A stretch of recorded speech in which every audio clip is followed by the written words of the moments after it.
Je te dirais qu'en Minas, quand j'ai été élu, beaucoup de gens pariaient que mon gouvernement allait échouer. Tu comprends? Pendant la campagne, j'étais l'outsider. Personne n'y croyait. C'est vrai. Tu comprends? Je suis resté à 1% pratiquement jusqu'à la dernière semaine. Tu comprends? C'est pour ça que je dis, une élection, Mauricio, ça ne se décide que la veille. C'est au moment où les gens se sentent proches des candidats et vont dire qui ils vont choisir.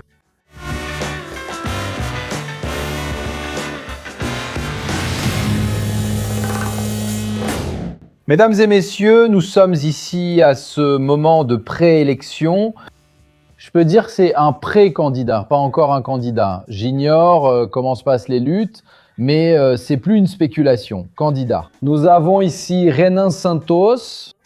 Nous avons fait une excellente interview avec Renan Santos. Ça a cartonné. Et aujourd'hui, nous avons ici devant moi Roméo Zema, déjà vêtu de l'uniforme du Novo. Ah ouais? Tu fais que de balader en orange partout. Ça a changé ta garde-robe depuis que tu as rejoint Novo? Comment ça s'est passé? Tu dois... Non. Je suis libre de porter du rouge. Tu peux porter du rouge? Non, le rouge, j'évite, tu sais, Mauricio. J'évite même le rouge en sous-vêtements pour te dire la vérité. Jamais en sous-vêtements, mais l'orange est la couleur que je porte le plus. Oui, orange, blanc, bleu aussi, il y a de tout. D'accord, alors tu vas en gagner une de plus maintenant de la part d'Insider. Vérifie juste qu'ils n'ont pas mis de rouge à l'intérieur. Non. Noir. Noir, non. Noir ici. Noir, c'est bon. Je vais laisser les vêtements Insider ici pour tous les candidats. Je l'avais d'ailleurs déjà dit quand Renan est venu. Ils postulent tous pour gagner des kits Insider. C'est pas à changer le Brésil. Ils veulent gagner des kits dans le podcast. C'est ici, Roméo. Bientôt, tu vas. C'est très bien pour toi de le faire. Oui, le quotidien du candidat, embrasser les enfants, manger des pastels, porter des vêtements avec de la technologie. Tu es entrepreneur, tu sais qu'on doit gagner notre pain. Des vêtements avec de la technologie. Merci beaucoup. Voilà, sensationnel. Toute la gamme tech, tu la connais ici sur Achismos TV. Et nous avons ici le code promo et je remercie encore une fois Insider de faire fonctionner ce projet. Romeu, je vais parler surtout pour ceux qui ne te connaissent peut-être pas, comme les gens du Minas qui te connaissent depuis 2000. En 2018, tu es devenu gouverneur là-bas. Mais les gens, je ne sais pas, ailleurs. Homme d'affaires et homme politique connu nationalement pour avoir construit une carrière dans le secteur privé, avant d'entrer dans la vie publique. Comment s'est passée cette transition alors? Aujourd'hui, tu te considères plus comme un homme d'affaires ou comme un homme politique? Comment tu te situes? Je suis un homme politique depuis 8 ans, Mauricio. Mais j'ai l'ADN d'un entrepreneur. Depuis mon enfance jusqu'à il y a 9 ans, quand j'ai commencé ma campagne, j'ai toujours travaillé dans le secteur privé. Je viens d'une famille d'immigrants italiens qui sont venus au Brésil sans rien, pour travailler à la houe en remplaçant la main-d'œuvre esclave. Et j'ai passé ma vie dans l'arrière-pays de Minas. En résumé, j'ai passé 30 ans à ouvrir des magasins dans 470 villes différentes. J'ai parcouru plus de 2 millions de kilomètres. Je suis presque un chauffeur routier. Oui, sans le vouloir, mais à force de rouler, non? Oui, en sillonnant les routes pour mettre l'activité sur pied. L'entreprise est aujourd'hui professionnalisée avec un bilan audité générant plus de 5000 emplois directs sans compter les emplois indirects. Et donc, je pense que j'ai plus cet ADN. Oui, et c'est cela, je pense, que j'ai importé à Minas et qui a beaucoup aidé l'État de Minas. Le Brésil a besoin de dirigeants qui ont cette mentalité d'efficacité. Administratif, tu veux dire? L'argent public, c'est pas ça qui manque. Il est mal utilisé, tu comprends? Là-bas, à Minas, je l'ai montré clairement. C'est ça que je voulais comprendre. L'argent partait en fumée, tu comprends? Il partait en fumée. Tu as fait 2 mandats. Comment ça se passe? J'aimerais comprendre la façon de penser d'un gouverneur, surtout venant d'un autre milieu que la politique. Tu arrives avec ta mentalité de tableau Excel, tu arrives avec ta façon de penser à l'équilibre financier et tout ça, et tu arrives dans un état. Dans quel état était l'État? Quelle a été, disons, ta première surprise? Parce qu'une chose, c'est d'être ici en train de dire « je veux être candidat à la présidence du Brésil, je veux être candidat au poste de gouverneur ». Quelle a été la première chose que tu as vue et tu t'es dit « mec, c'est pas si simple que ça ». C'était la situation financière de l'État. Je savais déjà que l'État était en faillite. Parce qu'il ne payait pas les salaires, il payait en 3 fois, il ne payait pas le 13e mois, il ne faisait pas les transferts aux mairies. Là-bas, dans le Minas, il y avait des maires qui démissionnaient, des maires qui tombaient malades et même qui mettaient fin à leur jour. Mais je ne savais pas que le trou était aussi grand, tu comprends, mais vraiment immense.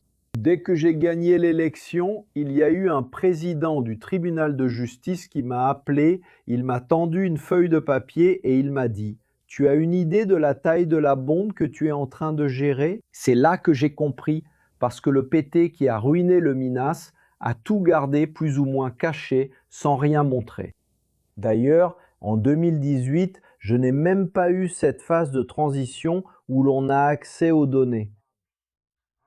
Tu gagnes en octobre, mais tu commences seulement en janvier? En janvier, oui. Donc oui, il y a bien eu ça. En novembre, ils ne nous ont rien donné. Alors, le 2 janvier, au moment où nous avons voulu accéder aux comptes bancaires et avoir accès aux données, c'est là que nous avons vu qu'il n'y avait pas d'argent et qu'il y avait des milliards de dettes à payer. C'est-à-dire quand tu as présenté ta candidature, tu n'avais aucune idée de ce que serait ce montant. Je n'en avais aucune idée. Comment tu fais alors? Tu promets rien, mais tu es quand même là. C'est ce que je voulais comprendre. Tu veux vraiment ce poste. Comment peux-tu imaginer ce que tu vas proposer sans connaître ces chiffres? Parce qu'une chose, c'est de dire, mec, je vais améliorer le système public de santé, le SUS et tout ça. Et puis tout à coup, tu regardes et tu te dis, mec, c'est impossible avec les chiffres que j'ai maintenant. Comment arrives-tu à transformer, n'est-ce pas, ce genre de situation? J'ai été élu en 2018, Mauricio, sans promettre absolument rien. J'ai été élu pour dire ceci. Je vais réparer ce qu'il y a à réparer. Oui, je vais sortir le Titanic du fond de la mer. D'accord. Tu comprends? Et si le Titanic est au fond de la mer, il a sûrement déjà détruit beaucoup de choses. T'es d'accord? Je suis d'accord. Alors, nous avons sorti le Titanic du fond de la mer et à partir de là, c'est qu'on a vu ce qui était abîmé, ce qui n'allait pas, ce qui ne fonctionnait pas dans l'État. Nous avons réussi à réduire là-bas près de 50 000 postes. D'accord. Combien d'entreprises au Brésil ont 50 000 employés? Très peu. Nous avons rationalisé cela en améliorant l'éducation, en améliorant la santé, en améliorant la sécurité publique. D'accord. Et quelle est la différence, Zema, entre vous qui venez du secteur privé, du monde des affaires? Parce que beaucoup de gens disent, je vais gérer l'État comme si c'était une entreprise. Quelle est la ressemblance et quelle est la différence entre l'État et une entreprise? Allons-y. La ressemblance. Vous avez affaire à des gens. Les gens restent des gens partout. Ici, ceux qui nous accompagnent sont des personnes du secteur privé, du secteur public, du secteur philanthropique, c'est-à-dire du troisième secteur, dans une ONG. Tout le monde veut être bien traité, vous êtes d'accord? Oui, partout. Et au sein de l'État, généralement, ce n'est pas le cas. Ma grande préoccupation là-bas, quand j'ai pris mes fonctions, c'est que j'ai réuni les membres du gouvernement le 2 janvier 2019, tôt le matin. J'ai pris mes fonctions le 1er, qui était férié. Le 2, je les ai réunis et j'ai dit « Nous avons 21 millions de clients. Ce sont les 21 millions d'habitants du Minas Gerais. Et nous allons devoir améliorer leur vie. Nous devons réfléchir ici comme je l'ai toujours fait, car j'ai été commerçant toute ma vie. Un commerçant se soucie toujours de bien servir ses clients. Et j'ai dit, toutes nos décisions doivent être prises avec l'état d'esprit de celui qui est au bout de la chaîne. Si c'est une loi qui affecte l'agriculteur, pensons comme l'agriculteur. Est-ce qu'on améliore ou complique sa vie? S'il est le fournisseur d'une entreprise, que va-t-il se passer pour lui et pour le contribuable? Si nous allons changer une loi qui affecte le conducteur qui essaie de payer la taxe IPVA de sa voiture, voyons si cela lui complique la vie ou non. Et j'ai travaillé très étroitement avec le secteur productif, la Fédération de l'agriculture, la Fédération du commerce, la Fédération de l'industrie. Pour tout ce qu'on faisait, on les appelait. Donc au gouvernement, il y a beaucoup plus d'acteurs impliqués. Tu comprends? Il faut appeler la fédération, il faut appeler telle catégorie, etc. Dans une entreprise, souvent tu dis Je vais faire ça, point final. Souvent, tu dépends aussi d'une autorisation législative. J'ai compris. Alors la grande différence que tu es en train de m'expliquer, c'est que tu peux être plus autoritaire en tant qu'entrepreneur, n'est-ce pas? Plus agile, disons, plus agile. Parce que tu es le PDG. Oui, tu as un conseil d'administration, les directeurs. Le conseil d'administration, c'est 7 personnes, la direction, c'est 7. Oui. Tu fais 2 réunions, c'est réglé. Là-bas, il y a une assemblée, là-bas, il y a beaucoup de choses à décider. Aujourd'hui, il y a de nombreux acteurs, beaucoup de monde et de l'opposition. Dans le secteur privé, tu as des concurrents. En politique, tu as de l'opposition. Donc c'est un concurrent encore pire, non? C'est pire, parce qu'il déforme les faits. Mon concurrent dans le commerce, il veut Qui grandissent avec vous. Oui, Il veut devenir plus efficace. Oui, il n'envoie pas de bombes dans mon magasin, t'es d'accord? Mais en politique, il t'envoie des bombes, tu comprends? je voulais juste comprendre pourquoi t'es parti alors que ta vie semblait bien, t'étais tranquille et tu vendais bien. Imagine que ce dimanche-là, tu dînais avec ta famille et tout à coup, tout le Brésil te connaît, n'est-ce pas? Surtout le Minas Gerais. Et alors, qu'est-ce qui t'est arrivé depuis le jour où tu es entré dans la vie publique, que tu peux citer ici, du genre, tu as parlé de bombes, évidemment, c'était une analogie, ou c'était vrai, ou il y a eu quelque chose du genre, écoute Zema, si tu continues à bien faire ici, on va te détruire. Ouais, il y a eu une photo de Zema en soirée avec Vorkar, qu'est-ce qu'il y a eu dans les coulisses alors? Je vais te donner un exemple ici pour que tu vois comment en politique les gens sont souvent injustes, irresponsables. Et très souvent le problème, c'est qu'un journaliste ou la presse surfe sur la même vague. Il existe une route qui relie le nord de São Paulo, Ribeirão Preto, Franca, à l'Alto Paranaíba dans le Minas Gerais. Des milliers de véhicules passent chaque jour par cette route. Oui, une route qui a été asphaltée il y a déjà 50, 60 ans. Et cette route relie ma ville, qui est Araxá, à la frontière avec São Paulo. Merci. Il y a là la municipalité de Rifaina, dans l'état de São Paulo. Et la route est mauvaise. Et depuis le début de mon mandat, tout le monde demande qu'on l'asphalte. Nous avons résolu la situation financière et alors j'ai dit, il y a 3 ans, maintenant on va pouvoir asphalter là-bas parce que la route devient impraticable. Et puis l'asphaltage a commencé. Et tu sais ce qui est sorti dans le journal? Que j'étais en train d'asphalter une route qui allait relier la ferme de ma famille. La route. Comme avantage personnel. Aucun journaliste n'est allé là-bas pour voir qu'il s'agissait d'une route publique. Si vous partez d'ici, de São Paulo, et que vous voulez aller à Patos de Minas, à Patrocínio, à Araxá, à toute une série de villes, vous passez par cette route. Ils ont présenté cela comme si je m'étais accordé un avantage personnel. Vous comprenez? Donc il y a des choses, parfois, c'est parfois compliqué, même quand il s'agit simplement d'expliquer l'évidence. N'est-ce pas?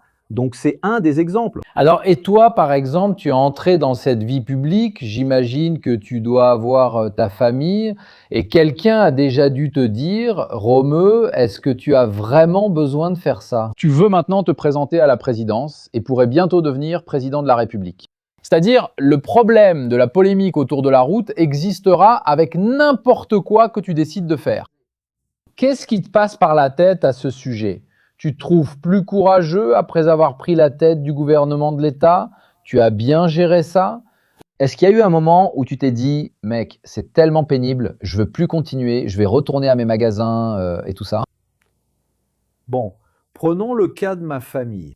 Oui, ma famille, grâce à Dieu, personne n'a jamais fait de politique, personne n'en a jamais dépendu. L'entreprise que j'ai créée, que mon père a eue, que ma famille a eue, n'a jamais dépendu de maire, de gouverneur, de député. On va à Monsieur João, à Madame Maria, à Monsieur Zé. Grâce à Dieu. Donc je suis même le candidat à la présidence qui peut le plus s'exprimer, vu comme j'ai critiqué les intouchables. Ma famille, je ne vais pas dire qu'elle a aimé. Non, imagine, tu comprends? Parce que c'est une exposition très grande. Et mes enfants ont changé leur nom d'usage. Ils ont commencé à utiliser seulement le nom de famille de leur mère. Ils ont arrêté d'utiliser Zema. Parce que Zé est très fort. C'est devenu fort, oui. et ils veulent faire leur propre carrière par eux-mêmes, différents des ministres là-bas à Brasilia. Tu as compris? C'est le contraire. Mon fils et ma fille ont enlevé le nom de famille parce qu'ils veulent être eux-mêmes. Ils veulent pas être députés, tu crois? Non. Personne ne veut être quoi que ce soit. Et là, à Brasilia, tous les fils des ministres veulent profiter du nom de leur père. Tu as déjà vu ça. Donc là, il y a une différence énorme. Et pas seulement les ministres, hein, si tu regardes aussi les candidats qu'on voit par là. Des candidats dont le fils est aussi candidat. Tout le monde veut surfer sur la notoriété de l'autre. Mais dans le secteur public, il y a cette exposition au début. C'est une autre grande différence. Dans une entreprise, tu prends une décision, elle est prise. Oui. Maintenant, dans le secteur public, il y a le syndicat qui commence à remettre en question, il y a les journaux qui commencent à remettre en question, il y a la fédération qui commence à remettre en question. Le journal a-t-il été ton premier ennemi? Tu t'es dit, merde, ces gars-là vont me compliquer la vie. Écoute, je te dirais qu'à Minas, quand j'ai été élu, beaucoup de gens pariaient que mon gouvernement allait échouer. Tu comprends? Pendant la campagne, j'étais l'outsider. Personne n'y croyait. C'est vrai. Tu comprends? Je suis resté à 1%, pratiquement jusqu'à la dernière semaine. Tu comprends? C'est pour ça que je dis, une élection, Mauricio, ça ne se décide que la veille. C'est au moment où les gens se sentent proches des candidats qu'ils vont se demander qui est-ce que je vais choisir. C'est comme le menu d'un restaurant. Tu as déjà demandé le menu un mois à l'avance, tu l'as ouvert et tu t'es mis à l'étudier. Mais je sais si je suis vegan ou pas pour savoir la décision que je vais prendre plus tard. Donc comme ça, genre, mais... Donc en 2018, les habitants du Minas n'ont vu mon nom qu'à la dernière minute. Personne ne pariait sur moi. Et il a vu qu'il y avait là un candidat différent. C'était l'élection de l'anti-anti-politique. Rappelons que c'était après l'opération Lava Jato. 2018, c'était la Lava Jato. Tout le monde disait « je ne veux pas voter pour un politicien ». Et cette année, il y a une certaine ressemblance. Eh bien, tu vois, je ne veux voter pour personne du système. Eh bien, aujourd'hui, en ce moment, en première position, là, tu vois, il y a Lula et en deuxième, Flavio Bolsonaro. Et là, tu fais partie de ce groupe. Toi, Renan, Caiado, et là, on va parler de la droite. Parce que, tu vois, la gauche est représentée par Lula. La droite est dispersée. Toi, en tant qu'entrepreneur, toi, en tant qu'homme, je suppose, qui aimerait que la droite arrive au pouvoir, tu te demandes pas parfois, mince, est-ce que je suis pas en train de gêner l'arrivée de la droite? Ou alors, toi-même, tu n'acceptes pas tes adversaires comme de bons représentants de la droite? Je ne sais pas si tu as suivi l'élection au Chili, il y a 5-6 mois. Il y avait plusieurs candidats de droite contre ceux de gauche. Le candidat de droite qui a obtenu le plus de voix est allé au second tour et la droite s'est unie au second tour. Ici au Brésil, il va se passer la même chose. Si Lula est candidat au second tour contre cette carafe ici, je vote pour la carafe. Parce que je sais que le PT mène une gestion criminelle. J'ai été de l'autre côté du comptoir pendant 7 ans et demi là-bas à Minas. Pendant 7 ans et demi, j'ai corrigé les crimes que le PT a commis au Minas Gerais. Mais comment vas-tu faire, Zema, sachant que de cette période jusqu'au second tour, il va y avoir une bagarre? Je ne doute pas que Renan Santos, Flávio Bolsonaro et Caiado vont te tomber dessus. Comment vas-tu réussir à soutenir ces gars-là après tout ça? Je suis sûr que, en politique, nous avons, disons, quelque chose qui n'est pas toujours très clair. Se présenter à une élection, c'est comme faire une partie de billard. L'adversaire est là, et après la partie, vous prenez une bière ensemble. Tu comprends? Au tennis, je ne sais pas quel sport tu pratiques. Aucun. Tu es adversaire pendant le match. Mais une fois terminé, tu prends une bière. Maintenant, avec le PT, c'est plus difficile. Parce que le PT détruit tout. Là-bas, dans le Minas Gerais, ils étaient presque un fléau. Tu comprends? Je ne sais pas si tu as suivi cette année les tentatives de Lula pour trouver un candidat là-bas pour être gouverneur de l'État. Il est allé voir Rodrigo Pacheco. Rodrigo Pacheco s'est retiré. Ensuite, il est allé voir la maire de Contagem, Marilia. Elle s'est retirée.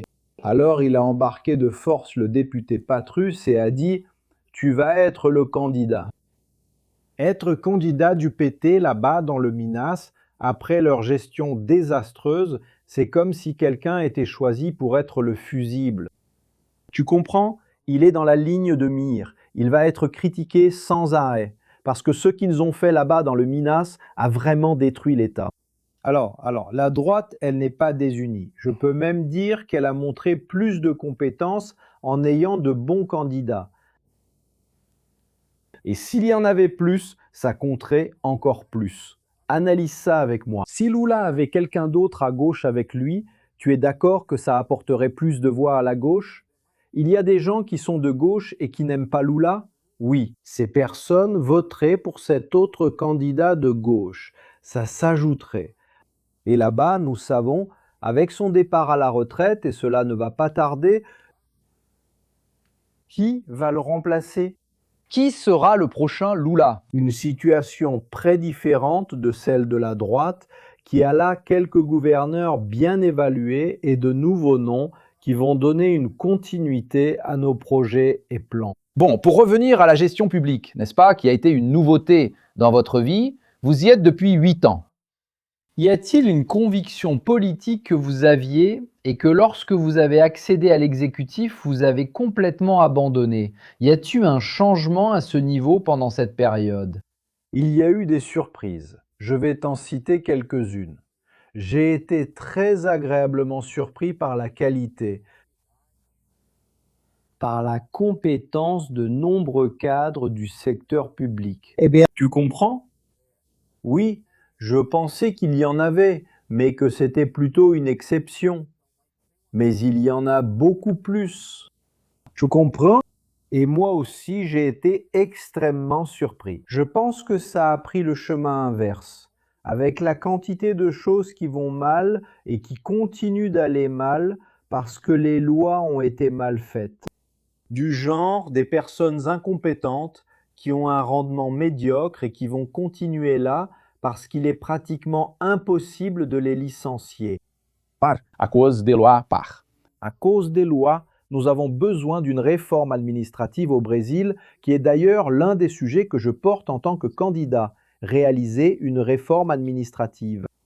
Il y a beaucoup de bonnes personnes qui devraient être reconnues, voire gagner plus, et il y a de mauvaises personnes, qui sont une minorité, qui devraient être écartées et avoir le temps de s'améliorer. Donc le fait d'occuper un poste exécutif a-t-il changé votre perception de ce que vous pourriez faire? Par exemple, imaginez que vous, si vous aviez été candidat à la présidence en 2018, auriez-vous changé? Je vais reformuler la question. Si vous aviez été candidat à la présidence en 2018, auriez-vous les mêmes propositions que vous auriez aujourd'hui en tant que candidat à la présidence en 2026? Avez-vous changé en travaillant déjà dans le secteur public? Non, j'ai changé en travaillant, comme moi.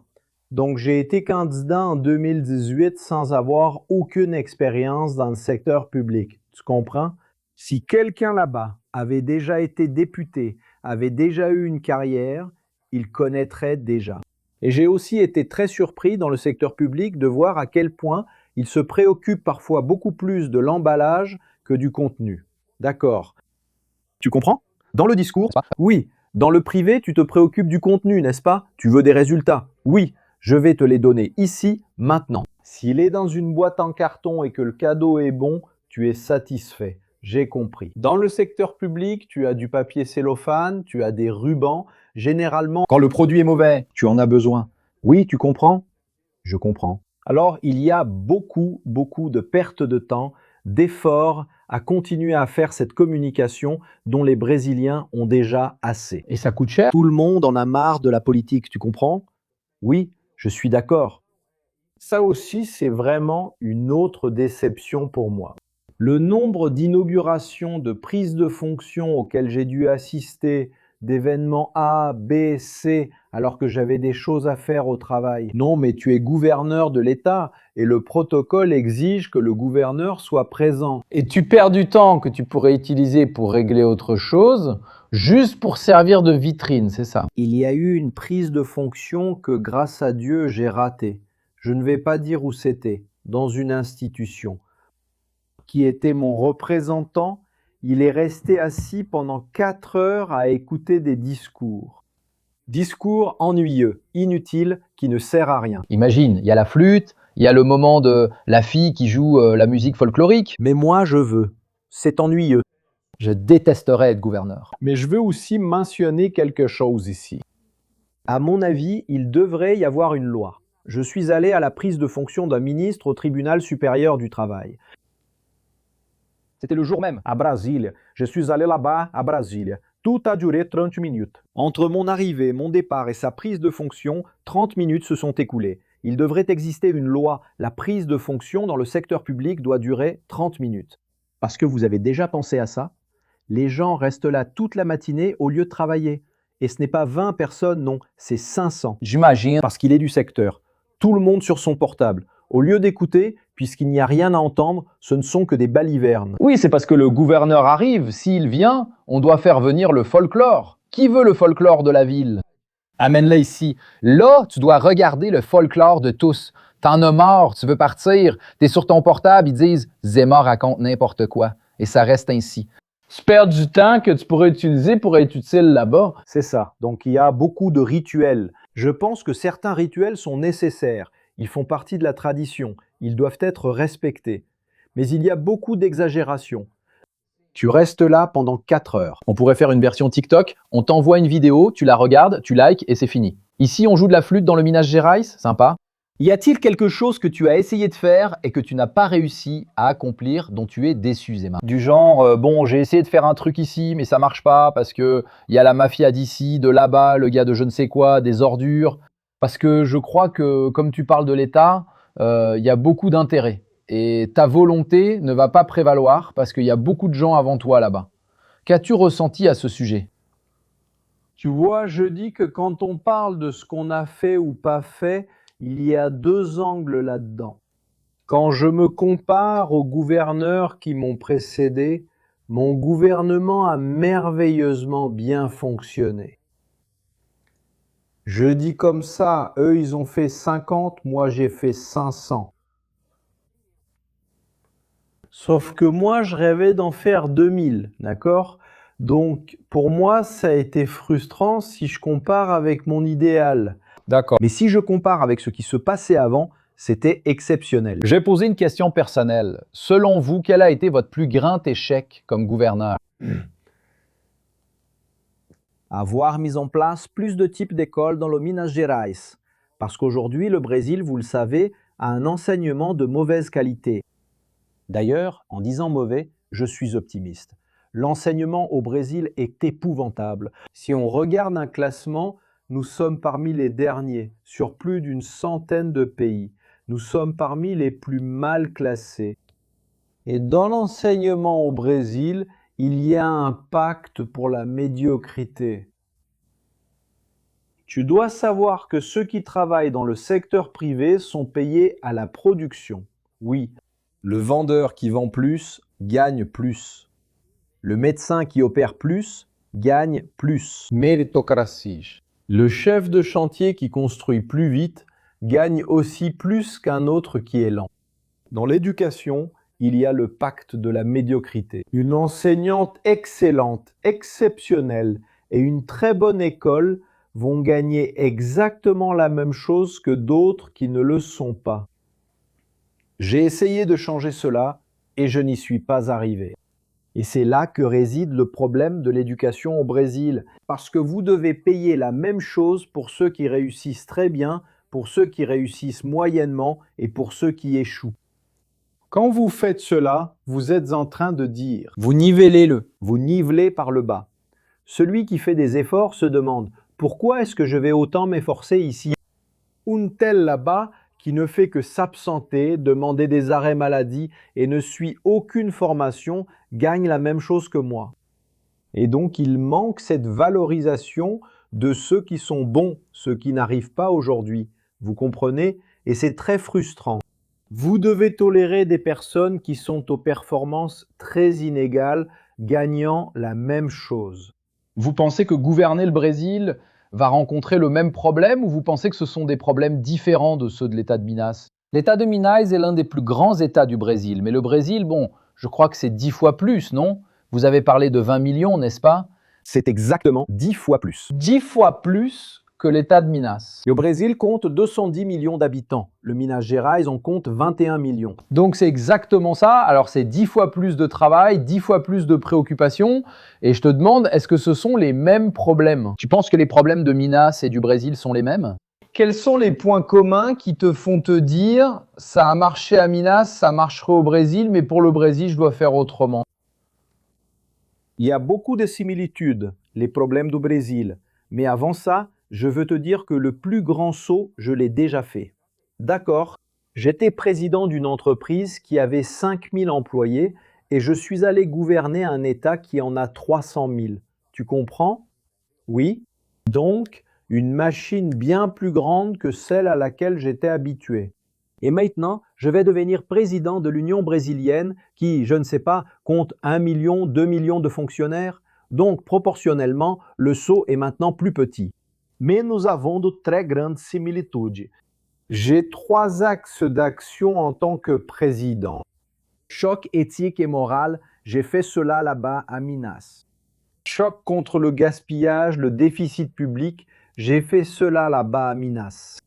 Et choc public, Minas. Mais en tant que président, j'aurai beaucoup plus de moyens d'agir sur ces 3 points. Et vous allez maintenant comprendre pourquoi. Choc éthique et moral. Une réforme administrative va aider. Et la réforme administrative se fait à Brasília, pas à Belo Horizonte. Oui, tu comprends? La réforme administrative va être claire. Si un fonctionnaire ne respecte pas ces critères, il peut être licencié. Je n'avais pas l'autonomie en tant que gouverneur pour pouvoir faire ça. Un choc contre le gaspillage. À Minas, je l'ai fait avec des outils plus limités que ceux d'un président. Dans le Minas Gerais, je n'ai que les recettes et les dépenses. À Minas, je n'ai pas la politique monétaire que le président de la République a. Il y a accès. Il a la monnaie, il a une influence sur les taux d'intérêt, etc. J'aurai beaucoup plus d'outils pour agir dans ce domaine qu'en tant que gouverneur. Et contre la criminalité, bien plus encore. Le gouverneur ne légifère pas sur la partie pénale. Tout est centralisé à Brasilia. D'ailleurs, l'une de mes propositions est de décentraliser. Que les États puissent, comme cela se fait aux États-Unis, avoir des circonstances aggravantes pour certains crimes, avoir quelque chose de différent. Bien sûr, mais en contrepartie, tu as aussi un Congrès sclérosé, je vais dire comme ça, n'est-ce pas?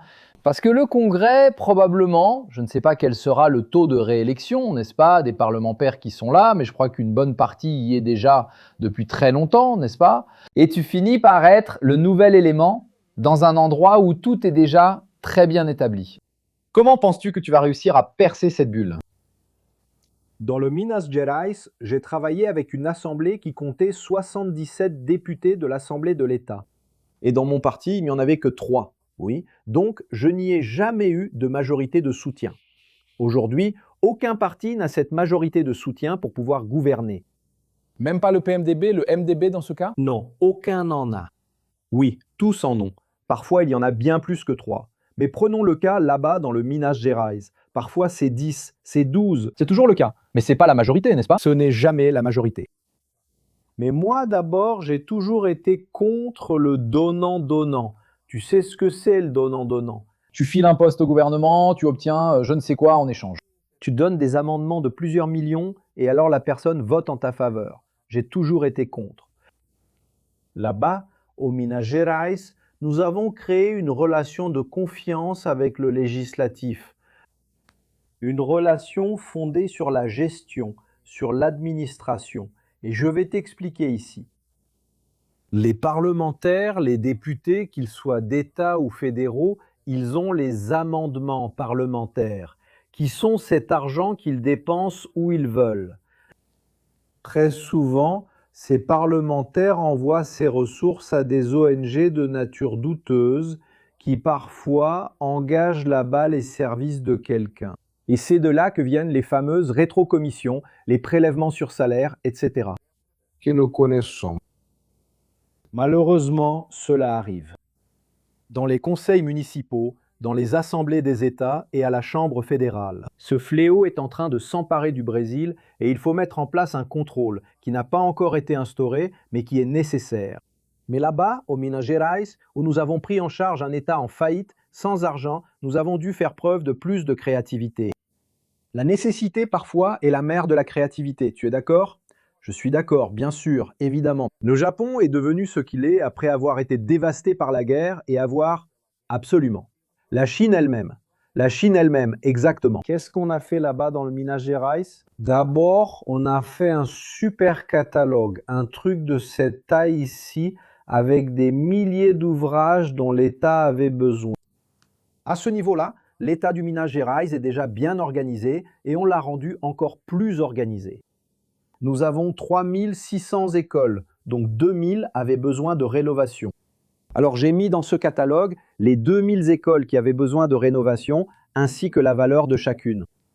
J'ai mis dans ce catalogue les 300 routes MG qui avaient besoin de réhabilitation, les tronçons et la valeur de chaque tronçon. J'ai mis là-bas les UBS que nous devions construire, les unités de santé de base, dans quelle ville et la valeur de chacune. Les hôpitaux qui avaient besoin de plus d'équipements, d'agrandissement et la valeur. J'ai remis cela à chaque député. Et j'ai dit, député, ces travaux ici sont très importants. C'est de cela que les habitants du Minas Gerais ont le plus besoin.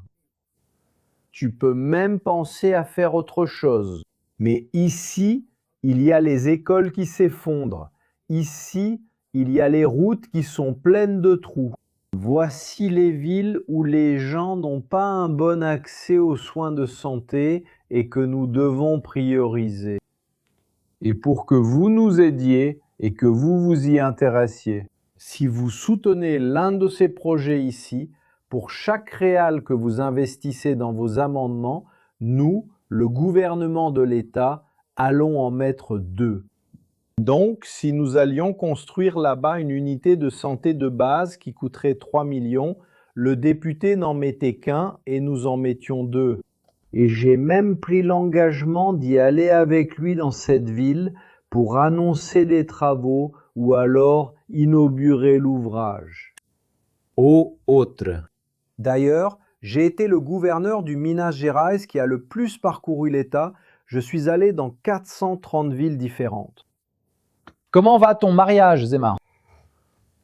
Je me suis séparé, Thème. Tu as changé de sujet, n'est-ce pas? Laisse-moi boire un peu d'eau, tu m'as surpris là. Parce que putain, Tu m'as fait peur là.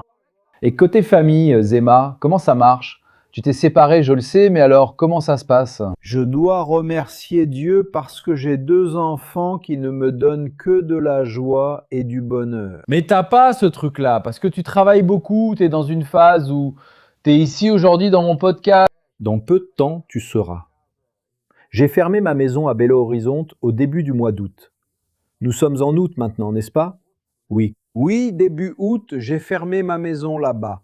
Je restais à Belo Horizonte 2 jours par mois, je payais un loyer, j'avais une employée. Tu voyages à travers le Brésil. Oui, je suis presque devenu un nomade, c'est ça. Comme je reste plus souvent à São Paulo, ma base est plutôt à São Paulo maintenant. C'est ça. Et je pense que si je m'étais marié en 2018, je ne serais pas devenu politicien. T'étais déjà célibataire? Séparé? Déjà séparé? Je suis séparé depuis plus de 20 ans déjà. Je vois, je comprends. Tu comprends, tu n'as pas réussi. Je veux dire, ce qui t'a permis de devenir gouverneur, c'est le fait que tu n'étais pas marié. T'as pas une femme qui te dit de rentrer parce que tu es toujours dehors. Le Minas Gerais, c'est l'un des plus grands États à parcourir. 853 villes du Minas Gerais, tu comprends? Eh oui, eh oui. Et moi, j'ai divorcé, j'ai eu une petite amie, j'ai même pensé à me remarier juste après mon divorce, mais il y a des... Certaines premières dames cherchent à se faire remarquer, Zema. Il y en a toujours une ou deux qui apparaissent de temps en temps, tu sais. Je comprends, je suis très occupé. Je comprends. Tu es originaire du Minas Gerais, n'est-ce pas? Je pense qu'elles sont devenues frustrées. Tu sais, tu es originaire du Minas Gerais, n'est-ce pas? Il y a cette expression qui dit que les gens du Minas Gerais ne tiennent pas en place. Mais enfin, Zema, attends un peu. Je ne suis pas très habitué à répondre à des questions sur ma vie personnelle.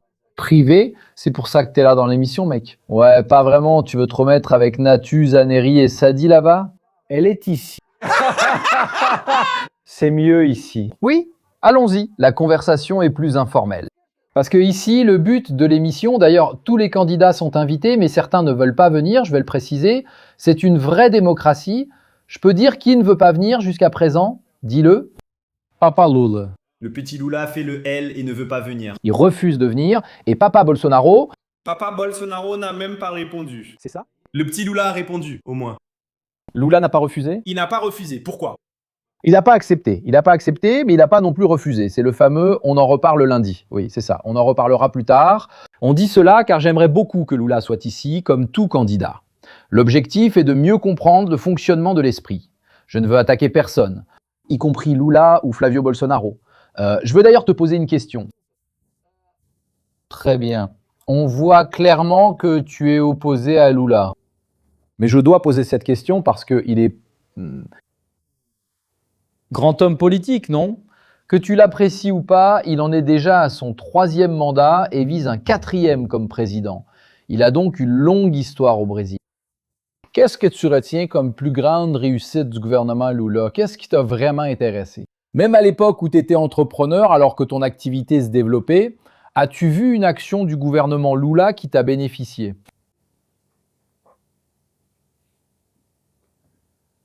Tu vois, c'est difficile pour moi de parler en bien de quelqu'un que tu n'apprécies pas, n'est-ce pas?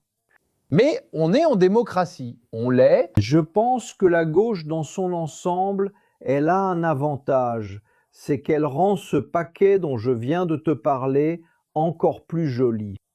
Tu comprends? Ils peuvent te donner une boîte avec ce qu'on met dans les toilettes, tellement bien emballé, tu comprends?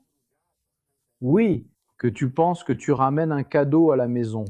Oui, donc je pense qu'on a encore des choses à apprendre pour faire ça. Je suis contre toute manipulation et tromperie, parce que je pense que souvent, ils vont dans ce sens.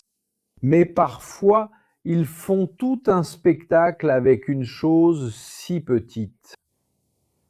Je pense vraiment que c'est presque digne d'applaudissements, tu comprends? Prenons par exemple le Vale-Gás. Le Vale-Gás ne résout pas grand-chose dans la vie. Le Brésilien veut avoir un emploi digne, il veut avoir de l'autonomie. Et là, ils prennent quelque chose dont les personnes à faible revenu dépendent vraiment, mais qui va les laisser continuer à mener la vie difficile qu'elles ont aujourd'hui. Et ils disent qu'ils améliorent la vie des gens, qu'ils se préoccupent des gens, ce qui est de la foutaise. Ils mènent une action populiste. Donc, je pense que c'est même un manque de vergogne, mais ils y arrivent. Oui, ils essaient même de dire que c'est bien, mais ceux qui comprennent vraiment savent que ça ne l'est pas. J'ai déjà vu beaucoup de tes déclarations sur la Bolsa Familia et tout ça. Tu maintiens tes déclarations de 2018, tu es pour, tu es contre, qu'est-ce que tu en penses? Je suis favorable à la Bolsa Familia. Des millions de Brésiliens en ont besoin. Mais nous devons lutter contre la fraude. Il y a des outils et nous devons lutter contre les abus. J'ai eu l'autre jour une réunion avec le président de l'association Poliste des supermarchés et il m'a dit « Zema, nous avons plus de 30 000 postes vacants. Si 30 000 personnes se présentent pour travailler, nous les embauchons tout de suite. Et il y a des gens qui touchent la Bolsa Familia et qui ne veulent faire que des petits boulots parce qu'ils gardent la liberté de choisir leur mission. Ils continuent à recevoir la Bolsa Familia et ils n'acquièrent jamais de qualification. C'est très difficile pour quelqu'un d'acquérir une qualification avec un petit boulot. Les gens acquièrent généralement une qualification lorsqu'ils viennent travailler dans un endroit où le travail, l'emploi est structuré. Il y a des processus, il y a un système. Et la personne qui est embauchée là pour faire un travail manuel, pour aider quelqu'un pendant une période, n'acquiert pas de qualification. Mais alors, c'est pas un problème de salaire, de la façon dont ce gars est payé? Par exemple, il fait un travail herculéen pendant la semaine, pendant le mois, et il reçoit une somme très faible. Dans ce cas, tu finis par dire qu'il compense ça, n'est-ce pas, en ayant à la fois une allocation et des petits boulots, plutôt que si on augmentait la valeur. Je ne sais pas si c'est possible non plus. C'est ce que tu disais à propos du discours. Arriver ici et dire « augmentons le salaire minimum ». Arriver à la fin du mois et dire Nous avons eu beaucoup plus de dépenses en tant qu'État que de bénéfices. Nous, comment vois-tu cette question? Puisque tu viens de cet univers du travail, tu parles beaucoup de ça, des entrepreneurs et tout, comment vois-tu ces relations de travail que les Brésiliens utilisent actuellement? Alors, j'ai été entrepreneur. Si tu travaillais dans une entreprise et que tu gagnais le salaire minimum, qui aujourd'hui est de 1621 reais, je crois que c'est ça, oui, tu coûtes à l'entreprise 1000 reais par mois. En raison des charges sociales, tu as compris? Oui. Donc, à mon avis, si tu fais venir quelqu'un qui touche la Bolsa Familia aujourd'hui, d'après ce que je sais, c'est 600 reais. Donc, la personne passe de 600 reais à 1600 reais. C'est plus que le double, oui. Donc, ce n'est vraiment pas négligeable. Mais il y a des gens qui disent non, je préfère mes 600 reais ici et faire mes petits boulots à côté. Ma proposition est la suivante. Si vous avez reçu 3 offres d'emploi et que vous les avez toutes refusées, votre paiement sera suspendu. Et comment évaluez-vous cela? Comment pouvez-vous Contrôler cela. Et je veux que la personne qui a quitté le programme Bolsa Familia pour un emploi ait un avantage, une prime de 1000 reais qui compense. Elle va générer une économie de 600 reais pour l'État et elle va travailler dans une entreprise qui va payer des cotisations sociales liées à cet emploi. C'est un bonus pour elle d'être sortie de la partie du... Je veux encourager. Aujourd'hui, il n'y a pas d'incitation à sortir, tu comprends? Alors au moment où tu dis un tel, tu vas prendre cet emploi, mais tu vas avoir un gain supplémentaire ici de 1000 reais, ça reste quand même un sacré encouragement pour qu'il laisse de côté ces petits boulots qu'il fait. Et il y a aussi un autre aspect que je veux apporter, c'est d'exiger en contrepartie que la personne étudie. Si quelqu'un reçoit une aide du gouvernement qui n'a pas terminé l'enseignement fondamental, à mon avis, au minimum, il devrait assister aux cours pour pouvoir terminer ses études. Tu es d'accord, n'est-ce pas?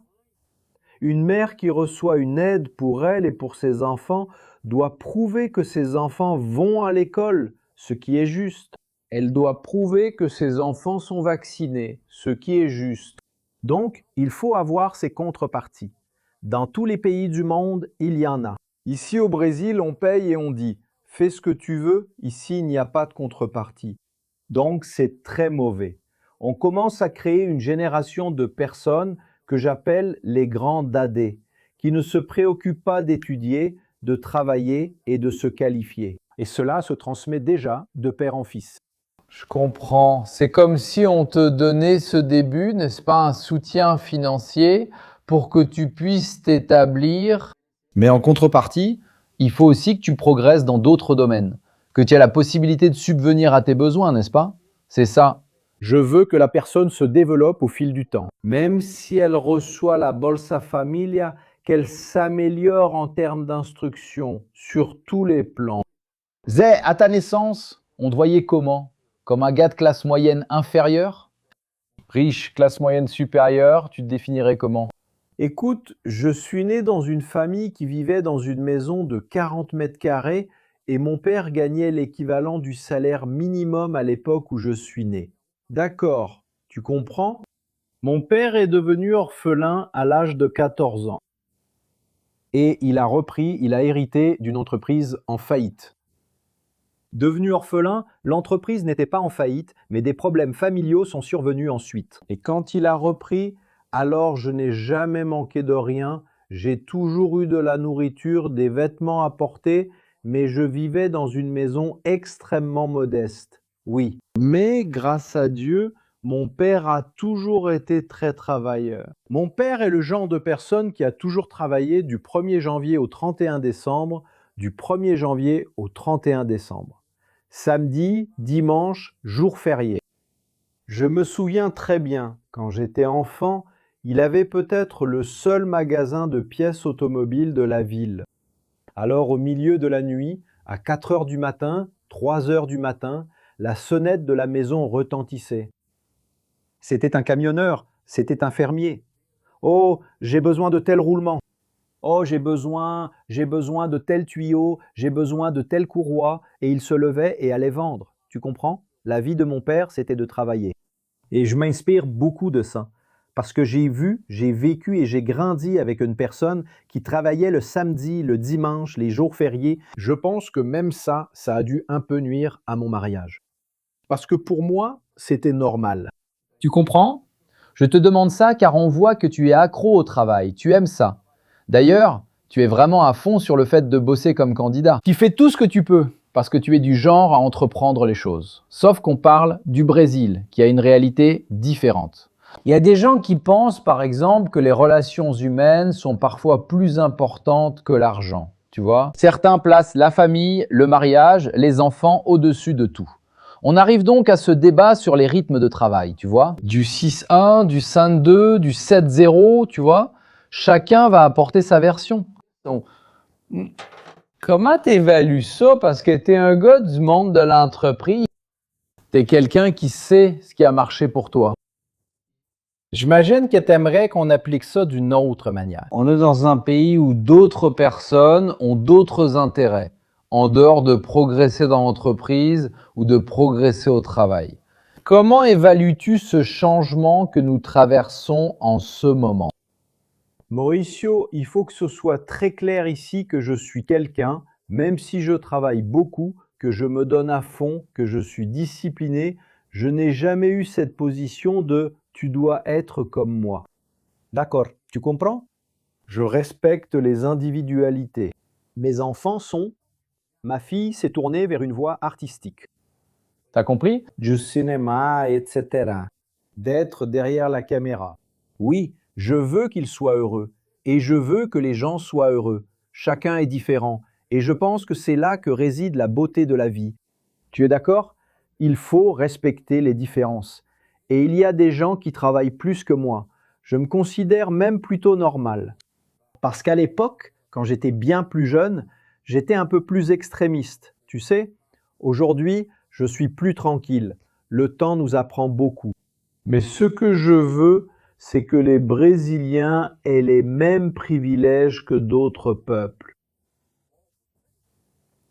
Dans les pays sérieux du monde, tout le monde travaille à l'heure. Ils sont payés à l'heure.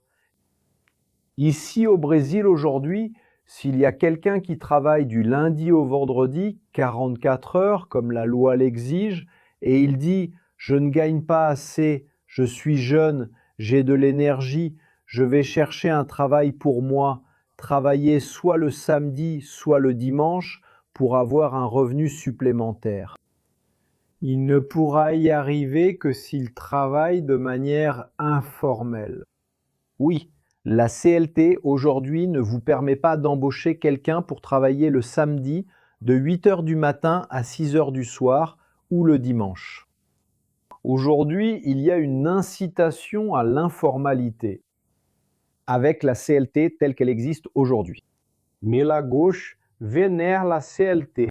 Nous avons même eu une réforme du travail en 2017 qui a été totalement mutilée et annulée par le pouvoir judiciaire du Brésil. Celle de tes mères, n'est-ce pas? Celle de tes mères, exactement. Quelle est ma proposition? On garde la CLT, puisqu'il y a tant de gens ou la gauche qui la vénèrent. Et nous allons mettre ici un autre type de contrat horaire et les gens choisissent. Au moment où vous allez demander un transport, vous ne pouvez pas commander un taxi ou un VTC? Si, vous avez le choix. Au moment où vous allez vous marier, vous n'avez pas le choix du type de mariage?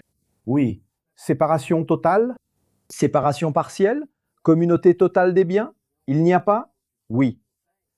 Pourquoi au moment où tu vas travailler? Il n'y a qu'un contrat. Il n'y a qu'un contrat, seulement le contrat CLT. Donc ce serait très sain pour la société brésilienne d'avoir deux types de contrats. On parle d'une flexibilisation. Exactement. Laisse la CLT. Si quelqu'un dit « Non, je veux travailler sous la CLT », qu'il en soit ainsi, mais être payé à l'heure. À l'heure, chacun fait à sa façon. Il n'y a pas des maris et femmes qui passent du temps ensemble, je ne sais pas, 30 heures par semaine. Il n'y en a pas d'autres qui en sont à 20. Il n'y en a pas d'autres qui en sont à 50. Chaque couple trouve sa propre dynamique. n'est-ce pas? Ou bien, il y a une loi qui dit le couple doit rester main dans la main, doit rester collé l'un à l'autre X heures par semaine. Il n'y en a pas. Et le travail dans les autres pays est aussi considéré comme une relation entre adultes. Ici au Brésil, le travail est considéré comme une relation entre un exploiteur, qui est l'entrepreneur, et une pauvre personne infantilisée, qui est le travailleur. Ça, c'est du passé. Aujourd'hui, les gens sont éduqués. Quand la CLT a été créée, dans les années 30, il y a presque 100 ans, la situation était différente. Et elle est restée là, figée, dépassée, obsolète. Et aujourd'hui, elle freine le développement du Brésil. Tu penses que le Brésil est productif? Pas du tout. C'est l'un des pays les plus improductifs du monde et la CLT elle-même est un obstacle.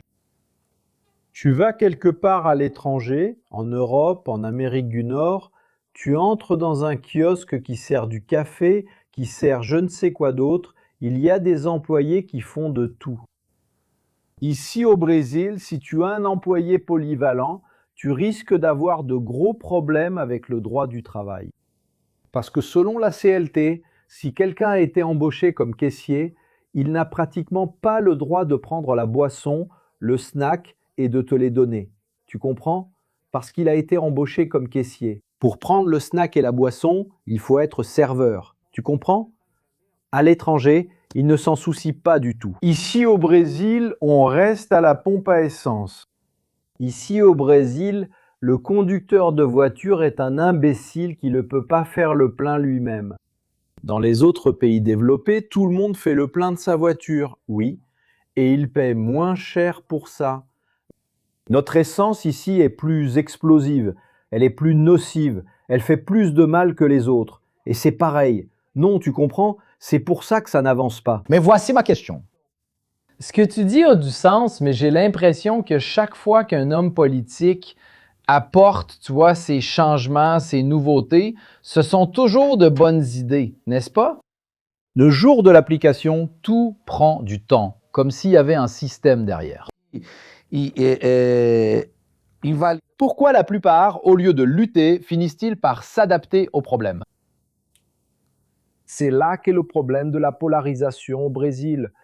Tout le monde reste un peu dans cette tension, en agressant l'autre.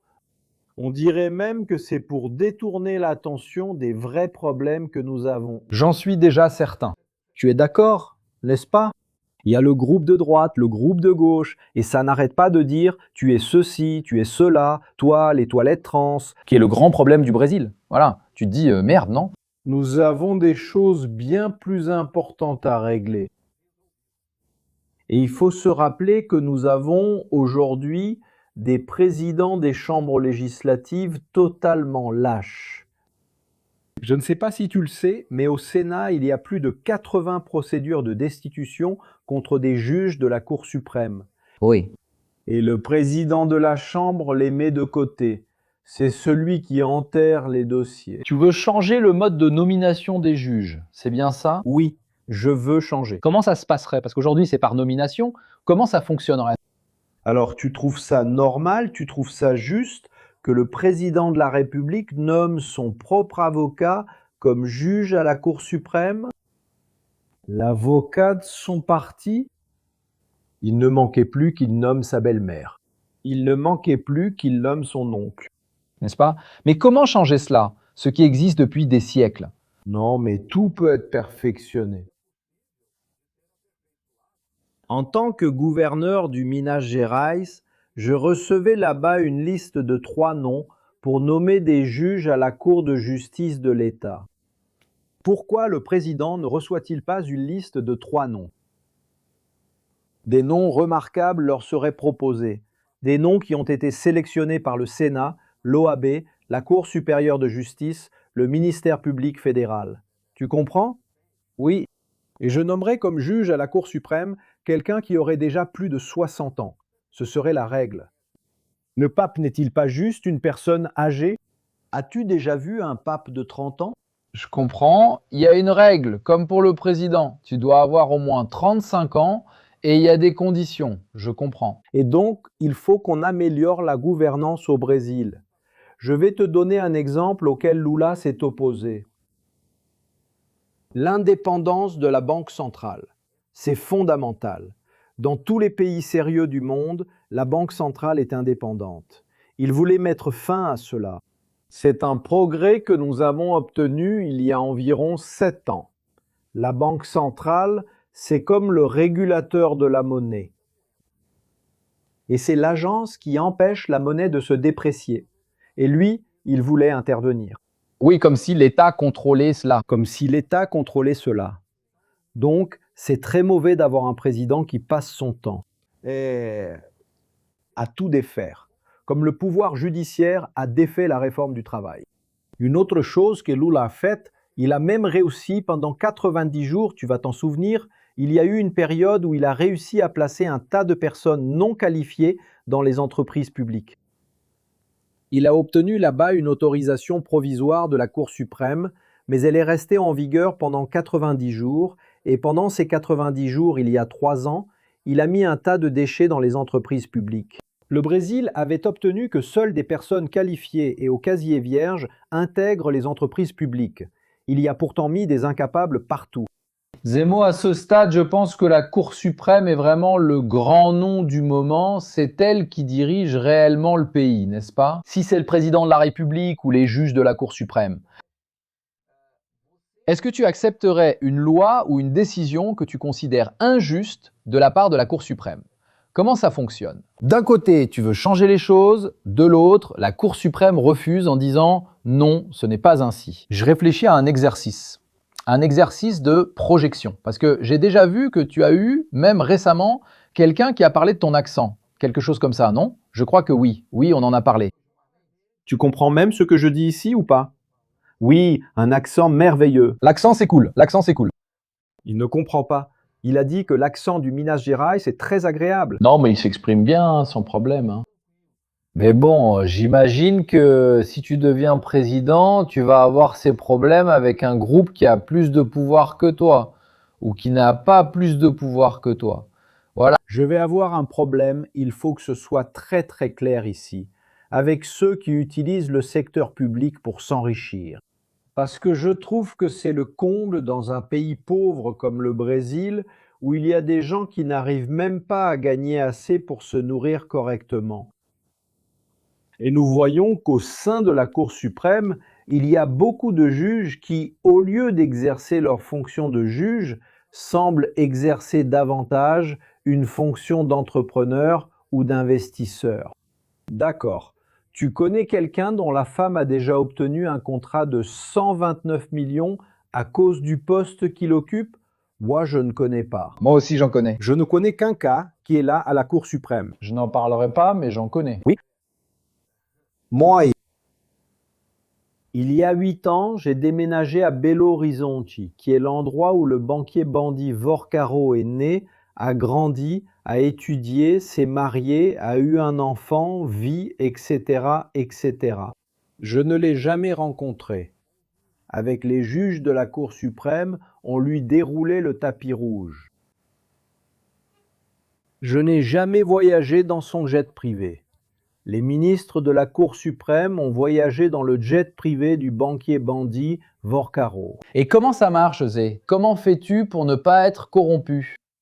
Non, je vais poser une question comme ça. Comment un homme politique peut-il ne pas être corrompu et en même temps gérer les questions politiques qui forment notre démocratie? J'ai l'impression que c'est un chemin sans retour. Je vois beaucoup de gens qui me parlent, j'ai travaillé au CQC, et le gars dit je vais changer ça, je vais faire ceci, mais il commence à se rendre compte petit à petit qu'il doit faire partie du système. Comment ça fonctionne? C'est de ne pas dépendre du système. En tant que gouverneur, j'ai suivi cette voie. Comment être gouverneur sans dépendre du système? Vous dépendez du système. Vous avez besoin que vos propositions soient approuvées. Mais je ne suis pas un politicien de métier.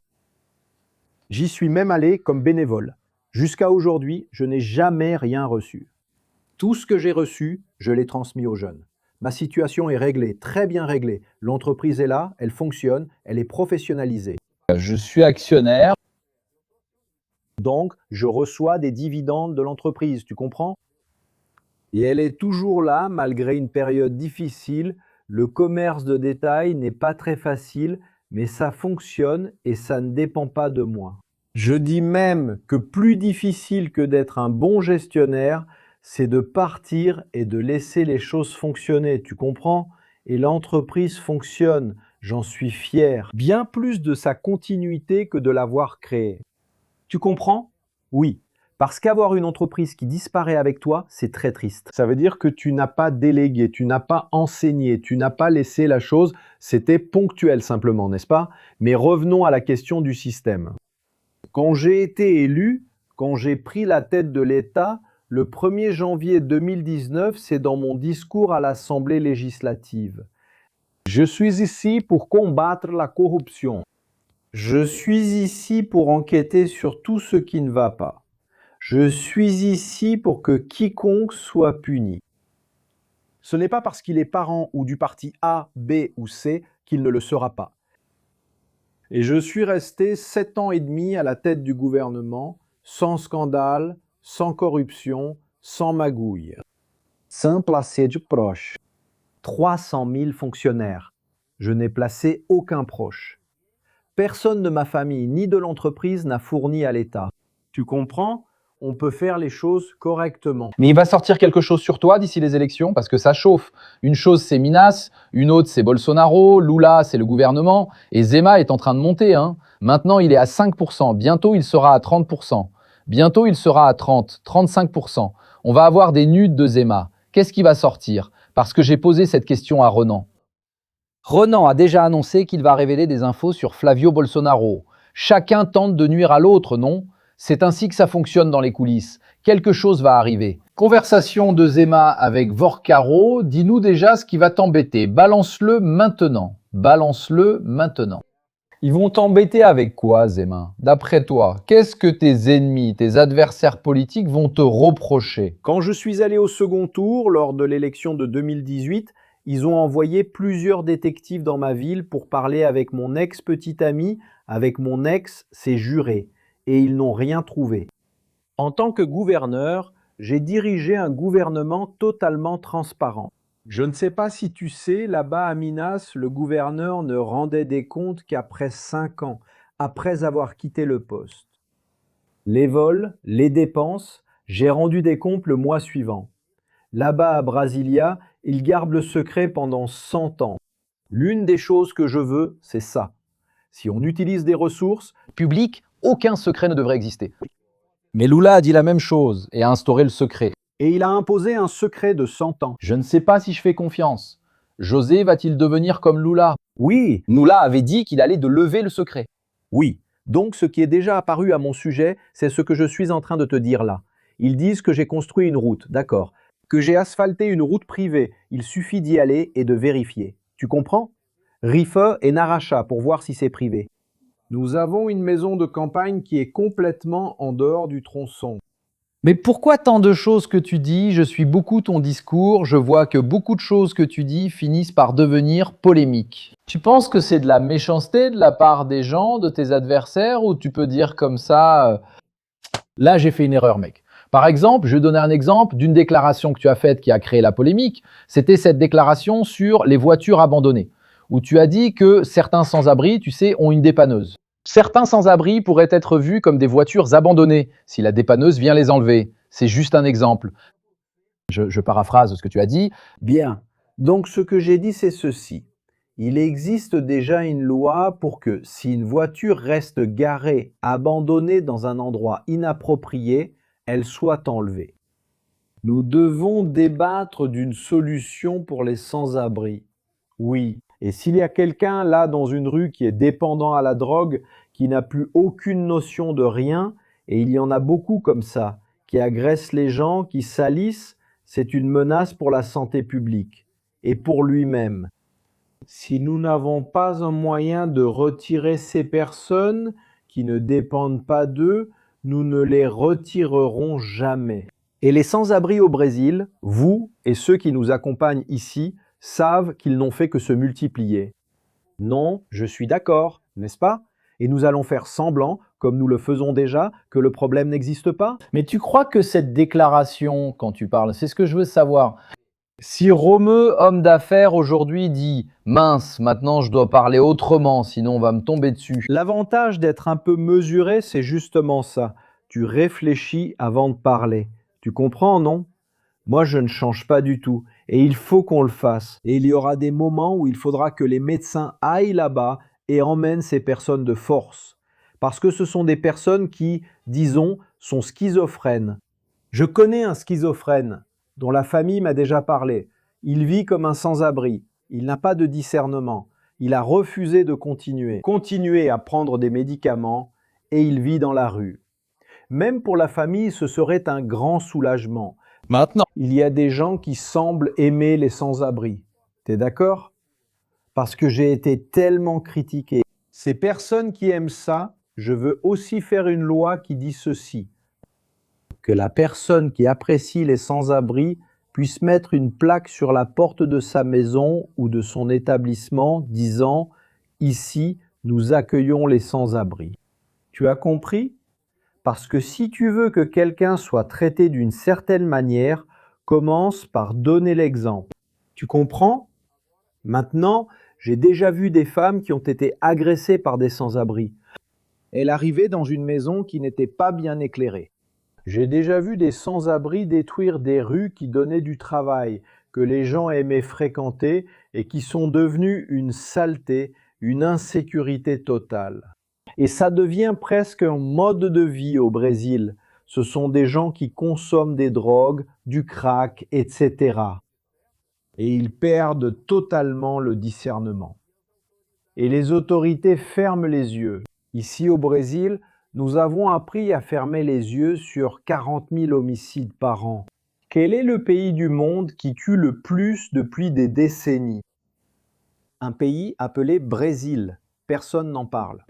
Chaque jour, c'est comme si un avion avec 140 passagers s'écrasait ici. C'est l'équivalent, et c'est normal. Personne n'en parle, c'est normal. Chaque jour, un gros avion s'écrase ici. Normal. Oui, nous ne pouvons pas. Oui.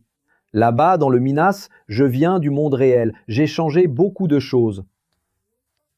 L'une d'elles, dont je suis fier de parler, c'est que la production de fromage artisanal du Minas, qui était presque entièrement clandestine, presque entièrement informelle, comme je voyais le problème, nous avons trouvé un moyen de légaliser. Vous comprenez? Et aujourd'hui, le producteur reçoit beaucoup plus et le produit est devenu bien plus valorisé. Avant, dans le passé, ce métier de fromager était considéré comme nul. On disait de laisser ces gens-là de côté, qu'ils ne faisaient que traîner, qu'ils ne produisaient que du fromage non certifié. Moi, je viens de l'intérieur du pays. Je connaissais le problème. Donc, nous devons comprendre le problème. Le Brésilien travaille dans l'informel parce que cette CLT est trop compliquée. Penses-tu que la presse te fait passer pour un extrémiste? Par exemple, je me souviens d'une déclaration que tu as faite sur la dictature. Et les gens ont dit « Ah, il ne dit pas que c'est une dictature » parce que tu as dit quelque chose presque comme « Celui qui dit que c'est une dictature, c'est celui qui pense le contraire. » Alors selon toi, le mouvement des années 60 était-il une dictature? Qu'en penses-tu? C'était une dictature. Et aujourd'hui, nous avons une dictature bien pire que celle-là. Aujourd'hui, nous avons la dictature de l'extorsion. Aujourd'hui, nous avons 60 millions de Brésiliens qui sont victimes d'extorsion de janvier à décembre. Je ne sais pas si vous êtes déjà allé dans des quartiers, oui, où les gens paient plus cher pour l'eau, l'électricité, un accès Internet clandestin, N'est-ce pas? État parallèle. Et celui qui n'obéit pas, qu'est-ce qui se passe? C'est fini. Il y a un tribunal du crime là-bas, non? Oui, il y en a un. Tu connais l'histoire de la compagnie d'électricité de Rio de Janeiro, la Light? Oui. Qui est en situation de faillite? Oui. J'ai rencontré le directeur de Light et il m'a dit « Zema, 52% de l'énergie que nous fournissons, nous n'en sommes pas payés. » Qui est-ce qui reçoit? Le crime organisé. Alors, est-ce qu'on va continuer à fermer les yeux là-dessus? Aujourd'hui, il y a une dictature du crime organisé. Et pourquoi ce gouvernement ne combat-il pas? N'est-ce pas étrange? Il a publié récemment une proposition d'amendement constitutionnel sur la sécurité publique, mais il n'a rien inclus concernant la reprise des territoires. C'est comme si les criminels pouvaient contrôler une partie du territoire national et que ce gouvernement restait silencieux. Il ne fait absolument rien. C'est parce que le crime organisé achète beaucoup de politiciens partout qui remplissent leurs poches d'argent. Et là, on dirait que l'establishment ne veut pas que les choses changent. Oui, on parle en enlevant la période de Bolsonaro, qui a été de 2018 à 2022, on parle d'arriver à environ 20 ans de gouvernement, non? C'est vrai qu'il y a eu Temer, mais il faisait déjà partie du gouvernement, non? Oui, il était vice-président. Rappelons que Bolsonaro a dû faire face à la pandémie, non? Donc c'était encore un gouvernement avec combien de temps? Tu penses que le Brésil aurait besoin de quoi pour qu'il soit comme tu le voudrais en tant que président? Nous avons plusieurs exemples dans l'histoire. Un pays pour se développer, pour sortir d'un faible revenu, pour atteindre un revenu moyen élevé. C'est 1 à 2 générations. Cela prend de 25 à 50 ans. Il n'y a pas de miracle. Et puis, parfois, il y a un gouvernement qui fait avancer certaines choses, puis un autre arrive et défait tout. Le cas de l'Argentine. L'Argentine est un cas, le Venezuela, c'est encore plus clair. C'était un pays qui, tant bien que mal, s'améliorait. Le populisme est arrivé. Celui de Lula, Hugo Chavez et Nicolás Maduro a mis le pays à terre, tout en bas. Au Brésil, ce n'était pas aussi grave, mais le Brésil est en train de prendre du retard. Dans les années 80, le Brésil représentait 4% de l'économie mondiale. Aujourd'hui, il représente 2%. Cela signifie que nous devenons de moins en moins pertinents. Tu veux dire 20 ans, n'est-ce pas? C'est ce que tu es en train de me dire, n'est-ce pas? C'est-à-dire, pour qu'on ait, selon ta conception, le pays que Zema aimerait, il faudrait au moins 20 ans. Oui. Minas, pendant les 7 ans et demi où j'ai été gouverneur, a bien progressé. Les routes se sont améliorées et l'une des choses dont je parle, qui me rend très fier, c'est que Minas a toujours été considéré comme un État d'où les gens partaient. Les Mineiros allaient à Rio, à São Paulo, au centre-ouest. Ils sont tous là, oui. Ah aussi. Et, pendant mon gouvernement, le flux s'est inversé, tu te rends compte? Des Brésiliens vont au Minas Gerais. Et les gens vont où? Là où il y a des opportunités et de la sécurité. Donc cela montre clairement que Minas s'en est mieux sorti que la moyenne du Brésil. Et il y a aussi une autre donnée. L'IBGE indique que la part de Minas dans le PIB du Brésil sous mon gouvernement a augmenté. Autrement dit, nous avons là-bas une économie plus dynamique qui se porte mieux que l'économie du Brésil. Parce que nous avons créé là-bas un environnement plus favorable pour les entreprises. Maintenant, en tant que président, je vais faire beaucoup plus.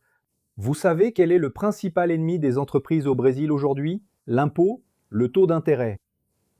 15%, 14% maintenant? 12%, 14%. 14, c'est le taux de base. Vous allez à la banque, vous ne trouvez pas d'argent à moins de 20%. Vous n'en trouvez pas. Ensuite, vous prenez votre concurrent là-bas en Asie, en Europe, en Amérique du Nord, il va à la banque et il obtient de l'argent à 6% par an. Comment pouvez-vous concurrencer quelqu'un qui emprunte à 6% par an alors que vous, c'est à 20%? À 20%. Vous allez faire un projet de 100 millions ici. Le coût financier est de 20. Là-bas, le coût financier est de 6. Oui, vous voyez, ça vous a déjà tout détruit. Ensuite, il y a des impôts ici qui sont plus compliqués. Ensuite, il y a la partie du droit du travail ici qui est plus compliquée et avec plus de risques. Il y a la sécurité juridique. Il y a ici des projets environnementaux que vous n'arrivez jamais à faire approuver, et ainsi de suite. Oui, le Brésil est bloqué. Écoute, je vais faire la chose suivante, Zema. J'ai fait ça ici avec Renan. C'est-à-dire, allons-y, t'es devenu président, je t'ai mis là-bas. Tu as pris tes fonctions. En 2027, tu commences là ton mandat. Allons-y, le Congrès bloque pratiquement toutes tes propositions, tu négocies des postes. Jusqu'où irais-tu? Je ferai tout de manière républicaine. Je n'ai pas peur du travail, non. Je fais venir les chefs là-bas pour voir ce que nous pouvons faire de la manière la plus républicaine. S'ils ont des gens compétents, j'en veux. J'ai fait ça au Minas Gerais. Je suis totalement contre le fait de donner un poste à José, à Maria, sans savoir qui est José et qui est Maria. Non, mais envoie-moi ici le CV de José et de Maria. Je vais le transmettre à une entreprise de chasseurs de tête, de ressources humaines, pour les interviewer. S'ils sont compétents, oui, je les embauche. Tu vois, on peut faire les deux, comme moi. Le gouverneur défie une décision fédérale. Quelle est la limite entre le dialogue et l'affrontement? Tu dois toujours être ouvert au dialogue dans un premier temps. Mais tu as vu que le dialogue n'a rien réglé et que tu as raison. Alors tu passes à l'affrontement. Au cours de ma vie en tant qu'entrepreneur et en tant que gouverneur, j'ai dû répondre et saisir la justice à plusieurs reprises. Il y a des moments où malheureusement le dialogue avec un fou, avec une personne mal intentionnée, avec un bandit, parfois le dialogue ne fonctionne pas. Cela n'existe pas. La Cour suprême fédérale a pris une décision que vous jugez erronée. Comment agir sans créer de crise institutionnelle? Une décision de la justice, vous devez la respecter. Maintenant, s'il commence à y avoir des abus, l'exécutif peut aussi faire sa part dans le sens d'apporter des changements. D'ailleurs, ce que j'ai dit ici, je veux des changements à la Cour suprême. Nous avons des pommes pourries à la Cour suprême. Je veux que le Sénat destitue un ministre qui s'est enrichi en abusant de sa fonction. Si une nouvelle pandémie surgit, quel serait le déclencheur pour fermer les écoles ou les commerces? Écoutez les spécialistes de la santé publique. En tant que gouverneur, j'ai beaucoup appris sur la santé publique, mais j'ai toujours fait confiance aux scientifiques et à ceux qui travaillent dans la santé publique. La vérité, c'est vrai, tu as dû faire face à la pandémie. J'ai dû faire face à la pandémie. Et dans le Minas Gerais, nous avons eu l'un des taux de mortalité les plus bas du Brésil pendant la pandémie. Et cela a été principalement dû au fait que nous avons pris des décisions techniques. Je n'ai jamais défendu tel ou tel traitement, ni dit de fermer ceci ou d'ouvrir cela, comme si j'étais le détenteur de la vérité. J'ai toujours écouté le corps médical. Je respecte les médecins. Ils ont tout étudié, tout ce temps, pour quoi faire? Pour que moi, qui n'ai pas étudié, je pense en savoir plus qu'eux. Je crois que je suis en train de laisser passer une grande opportunité. Allons-y, une prise d'otages avec des centaines d'otages est diffusée en direct. Tu négocies? Avec un bandit, tu as très peu de marge pour négocier. S'il demandait 100 reais de rançon, je paierais même de ma poche. Tu comprends? Maintenant, s'ils commencent à demander n'importe quoi, ils auront affaire à quelques snipers que je vais envoyer encercler l'endroit. Les États-Unis exigent du Brésil un choix stratégique entre eux et la Chine en politique internationale, ce qui peut survenir à tout moment. Comment répondez-vous à cela? Je réponds que je veux négocier et avoir les deux pays comme clients du Brésil. Je viens du commerce de détail. Bien sûr, vous voulez plus de clients, n'est-ce pas? Vous comprenez? Je servais bien Monsieur Joao, qui était catholique, Madame Maria, qui était protestante, Monsieur Benedito, qui était calviniste, et un tel qui était Bouddhiste. Vous comprenez? Je servais bien tout le monde. Et il est possible de bien servir. Le problème, c'est que Lula a commencé à attaquer les États-Unis. Qui est-ce que Lula aime, qu'il vénère? Cuba, le Venezuela, l'Iran, des pays anti-américains. Lula a commencé à remettre en question le dollar comme référence monétaire. Est-ce que si c'est le yuan, notre vie va s'améliorer? Est-ce que si c'est l'euro, ça va s'améliorer? Si on change le mètre pour le pouce, est-ce qu'on va mieux vivre? Vous comprenez? Ce sont des choses qui n'ont rien à voir, juste pour attaquer. Ton taux d'approbation tombe à 15%, Zema. Tu changes de gouvernement ou tu continues? Si c'est la direction pour le bien du Brésil, je la maintiens. Voilà quelque chose qui me différencie beaucoup des autres. Je veux être le président qui a fait les changements dont le Brésil a besoin, bien plus que d'être un président réélu. Si je suis président pendant 4 ans, j'ai fait une réforme administrative, une réforme des retraites, j'ai privatisé, j'ai revu les programmes sociaux, je les ai améliorés, j'aurai remis de l'ordre dans le pays. En 4 ans, je vais rentrer chez moi très satisfait. Bien plus que si je restais là 8 ans comme un idiot à céder à la pression. Et pour finir, votre fils se retrouve impliqué dans un scandale. Comment réagissez-vous? Il sera traité comme n'importe quel Brésilien. Aujourd'hui, j'ai horreur de l'idée qu'il y ait des intouchables. Et mes enfants, grâce à Dieu, ont été élevés pour faire ce qui est juste et ne pas dépendre de leur père. D'ailleurs, ils ne dépendent pas de moi. D'ailleurs, ils n'ont même pas le nom de famille. Ils n'utilisent même pas mon nom, tu comprends? Ils ont enlevé Zema de leur nom pour que personne ne sache qu'ils sont les enfants du gouverneur et qu'ils pourraient être les enfants du président. Super, excellent, c'est mon entretien, non? Un entretien bien plus tranquille que celui de Globo News. L'idée ici avec Akismos, c'est justement d'inviter tous les candidats qui veulent participer. Le but ici, c'est de mieux connaître à notre façon le candidat. Cela vaut pour la gauche, la droite ou même le centre lui-même. Donc, on l'a déjà fait ici avec Renan Santos. Regardez aussi cet épisode, il est ici avec Romeu. Je voulais te remercier Zema, c'était sympa la discussion. Et bonne chance pour les prochains jours. Si tu as quelque chose à dire, vas-y, n'hésite pas, juste quelques mots de conclusion. Ce que je veux rappeler, c'est que j'ai été réélu au premier tour en 2022, ce qui prouve que les habitants du Minas Gerais ont aimé, pour la première fois, avoir un gouverneur entrepreneur. Et le Brésil n'a jamais eu de président issu du monde réel. En général, il n'y a que des présidents qui viennent d'un monde imaginaire, du monde politique. Alors, je serai le premier président du Brésil qui a trimé toute sa vie, qui a payé des impôts toute sa vie, qui n'a jamais dépendu de l'État. Tu comprends?